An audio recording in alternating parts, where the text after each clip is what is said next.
If you're viewing this training video, most likely you've received communication from a Corecon subscriber that you'll be collaborating with on an existing or upcoming project. The Corecon cloud-based platform receives information from Corecon subscribers through their Corecon browser app, through Corecon mobile, or from their Corecon link to an accounting software. Corecon subscribers can use another product called TeamLink portal to collaborate with external project team members. This training video is going to be addressing those external project team members that fall under a category called owner, which means project owner, customer, or client.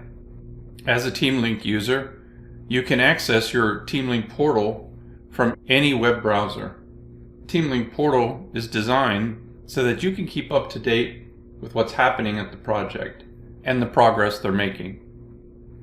It also provides the opportunity to respond to or even approve some record and transaction types. Before we get into any details, let's go over a few of these TeamLink portal roles and how they're defined. There are three primary TeamLink portal roles: owner, architect, and vendor. These are simply a security role that the Corecon subscriber has granted to your company in relation to a project. The owner TeamLink portal role is an external TeamLink user, such as the project owner, customer, or client of the Corecon subscriber. The architect TeamLink portal role is also an external TeamLink user that represents the project owner, such as an architect, an engineer, an owner's representative, or CM firm. The vendor TeamLink portal role, also an external TeamLink user that collaborates with Corecon subscribers. These could include suppliers, vendors, or subcontractors. In this training video, we're going to be addressing specifically the TeamLink portal role known as owner. There are a few additional terms that relate to these three security roles.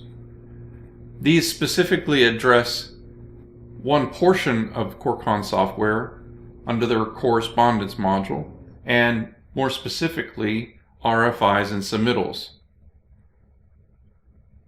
Those three roles include the originator, respondent, and coordinator. The originator is usually a vendor, supplier, or subcontractor. They're usually the ones requesting information, or the coordinator is requesting information from them to provide documentation. The respondent is usually the project owner, customer, client, or their representatives, such as the architect, engineer, owner's rep, or CM firm.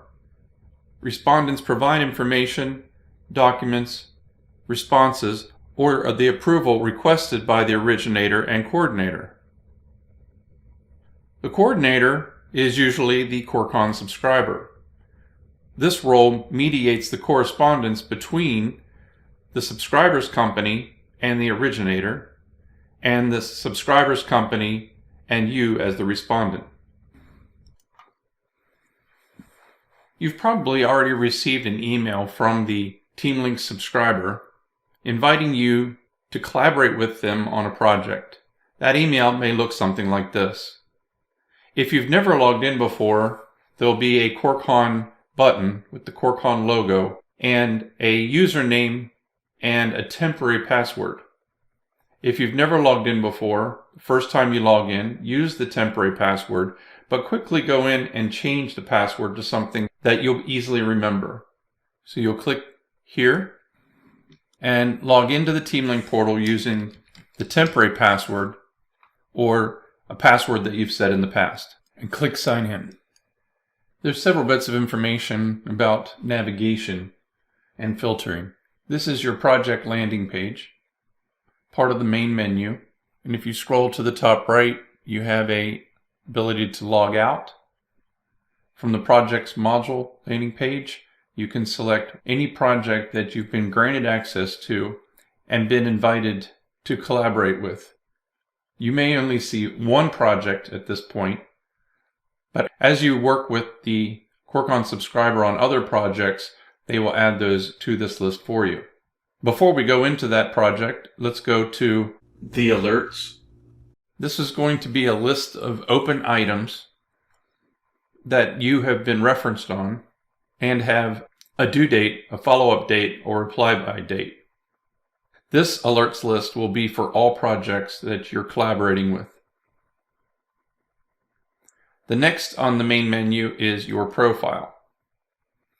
You'll see your company name here and contacts. This is where you'll go in to change your password that Corecon provided to something permanent that you'll be able to recall. If we scroll down, if you have insurance certificates, these can be updated here. You can add a new insurance record. You can also add a new license record. And then you can upload the insurance or license certificates at the bottom. Let's go back to the projects module landing page.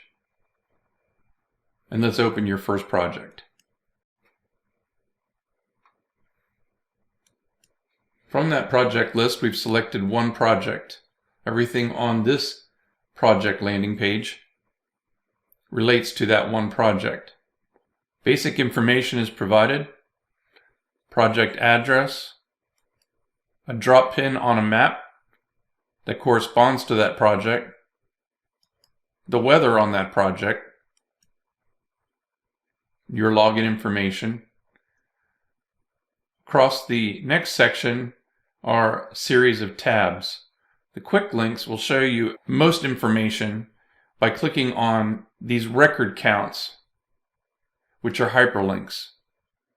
The next tab is the alerts. Similar to the alerts list in the main menu, this one shows alerts in a calendar format.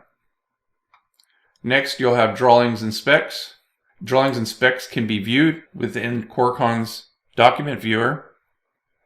You can download all of these to your local drive. Same is true with specifications, also downloadable. The next item are photos, or what Corecon calls progress photos. These can be broken into albums, so this way of filtering if there are more than one album. You can also search and view photos as they've been added, monitoring progress. These can also be downloaded. The next tab is the open items. In this case, there's little information in here at the moment, but there are 3 submittals that are due from this project owner that are current. You can also view all open items. This also has correspondence included. The next is a financial dashboard. In this case, specific to this project, there may be more than one prime contract. Corecon offers that option to Corecon subscribers. Though seldom used, there are several situations where more than one prime contract under a given project is necessary. This is a financial dashboard with some basic history and a breakdown of information.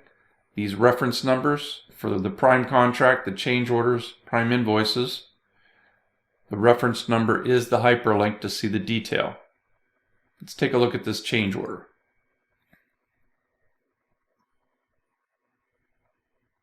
Most records have a related files section where you can download or view a file. In this case, there's a concrete detail included, 3 line items, and so on. This transaction has already been marked approved.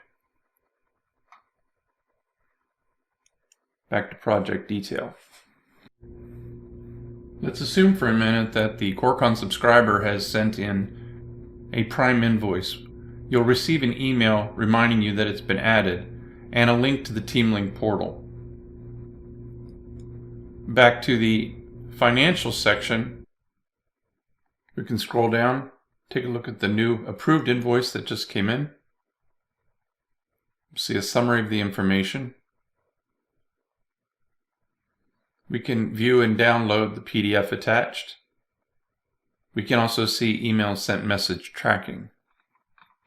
back to the project details, and back to quick links. Some records you can initiate yourself. If the record type on the quick links tab has a plus sign next to it, it means you can add a new record. There may also be records in here that need your feedback or response or approval. There's supplemental training videos specific to submittals and RFIs for your use that you can access if you need more specifics. If we scroll down to the scheduling section, there are several schedules. We can filter by these. You can also view the Gantt view. This is going to show you all of the scheduling tasks that your company and contact are referenced on. There's a common Gantt chart view. You can filter tasks.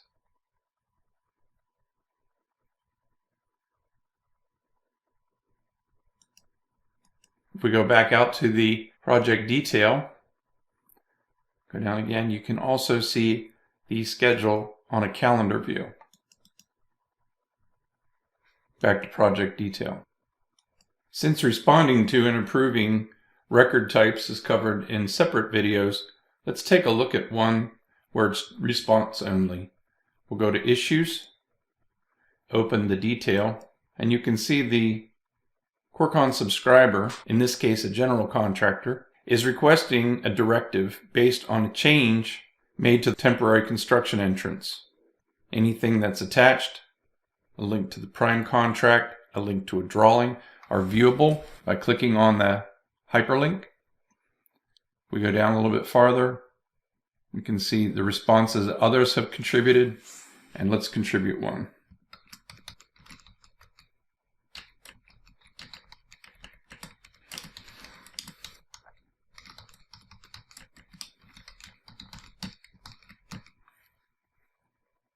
And click Save. We can also upload additional files by dragging and dropping those into the small rectangle, or if you click Add, it'll pull up your file browser. Back to project detail. If you need additional assistance not found in this or the subsequent videos, take a look at the PM contact in your project and use the project manager's email. You alternatively can email techsupport@corecon.com for additional help.